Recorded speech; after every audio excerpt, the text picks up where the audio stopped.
What's up, gamers? Welcome to Heads Up Display, the show where we give you a well-rounded review of all the hottest games. Today we're going to be talking about Saints Row 4, but before we do that, let's get to know the panel. I'm Carmen Askernes. I'm Kyle. I'm what used to be Lawrence Sierra. Alright guys, so like I said, today we're talking about Saints Row 4. For all of you who don't know, it's the fourth installment in the Saints Row series, which is very similar to Grand Theft Auto, but it has a little bit more of a quirkier tone to it. What did you guys think about the game? I absolutely love Saints Row. It's ridiculous. It makes no sense. Logic's thrown out the window, which is basically how I live my life. Saints Row, that's how, if you want a day in my life, play Saints Row. What do you think, Kyle? I mean, if you say that Grand Theft Auto is a really good game, you can't really say the same thing for Saints Row. Because it's not a good game. Is it more fun than Grand Theft Auto? You're damn right it is.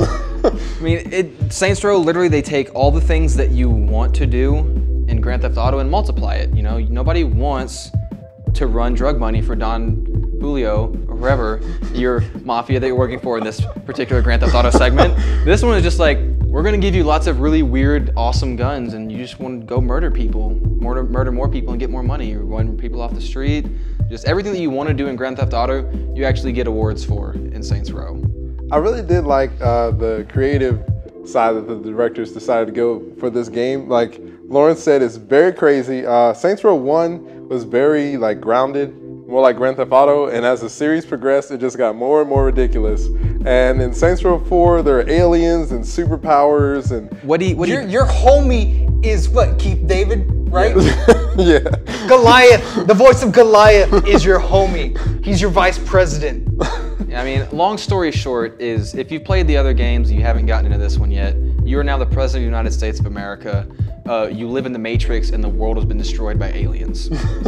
And just kind of if you expected a zig, you got a zag. Within the first 20% of the game. Yes, that's like what this it is not like, this isn't a spoiler. This is like opening credit stuff.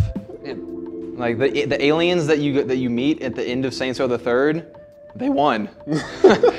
I mean, but the gameplay is simple. You know, press X to kill, press triangle to run people over. But I mean, the way that you get to kill people in this game is phantasmical.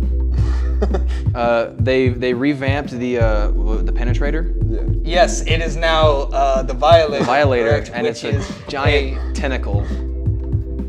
A tentacle of so awesome. We'll just let that sink in. My favorite. No, we'll let Lawrence take this one away. What's your favorite gun in the game? The dubstep gun! Oh my god, it's so awesome. You shoot dubstep and light at people. It's so cool. Yeah, it's a giant stereo you carry around like a rocket launcher, and you charge it and it winds up the music and the bass drops and you just wub people to death, and it's awesome.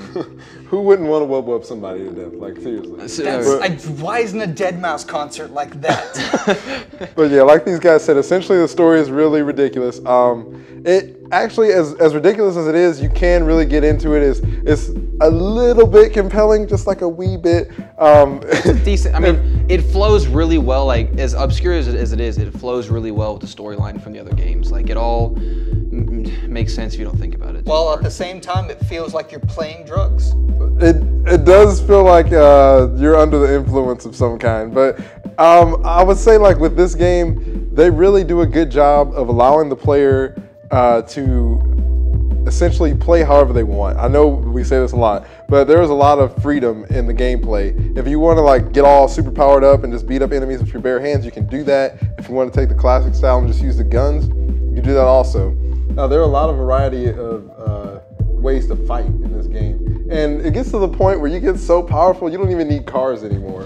So that's a good thing in this game, because one of your powers is running, and it's almost like they saw that all the games that were great, Infamous and additional game that I can't remember, Prototype, and they just added it. There's the flying kind of mechanics in that. You're just running everywhere. That was my favorite. There's all these different ways to play the game. We all know which one everybody used, but the superpower aspect of it was really cool, because you literally there's Matrix references all over the place. You basically, the whole game operates in the Matrix, and you have super jump. You can run so fast that you can run on water, and you can, once you super jump, or if you're on top of a building you jump, you can glide and as you upgrade that, I'm fairly certain that eventually you can actually fly. I haven't gotten there yet though. But yeah, the game overall is a lot of fun. Let's move on. Let's give our scores for the game. So what would you give it, Kyle? This is a hard score to give because really, I mean, honestly, is it a good game? Is it a compelling story? You know, are the graphics, you know, awesome? It's not technically a good game. It's a game. But geez, it is so much fun to play. It's the same thing as Grand Theft Auto. I mean, and there's your childhood. So Okay, this is like a big life this is such a debate. I'm gonna give it an 8. All right. Personally, I really like the story. I've been a fan of the Saints Row series since the second game. Story. I mean, there's a very ridiculous, over-the-top story, but in the end, like, it pays off to me. I like the ending, but the endings, I should say. But yeah, it was a great game. I had a lot of fun with it. I really like the superpowers.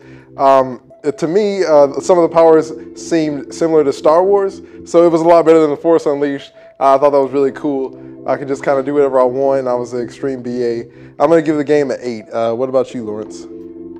It's a game. It is definitely a game. If you could say anything about this game, it is that. It's just fun. I mean, it's mind-numbing fun that you can just play with your friends and go ridiculous over ridiculous over ridiculous. Yeah, also, one of the voice options is Nolan North. So based on that, I was gonna go from a 7 because, you know, it's just a great time waster, but I'm gonna bump it up to an 8. All right, guys. I think the math on that is very easy. I was gonna make it an 8 out of 10 for Heads Up Display. Thanks for tuning in. Make sure to tweet us and let us know what you think about the game. Give us your score, and we'll average out all the viewer scores for a Heads Up Display viewer rating for the game. Thanks for watching. We'll see you next time on Heads Up Display. Follow us on Twitter, like us on Facebook.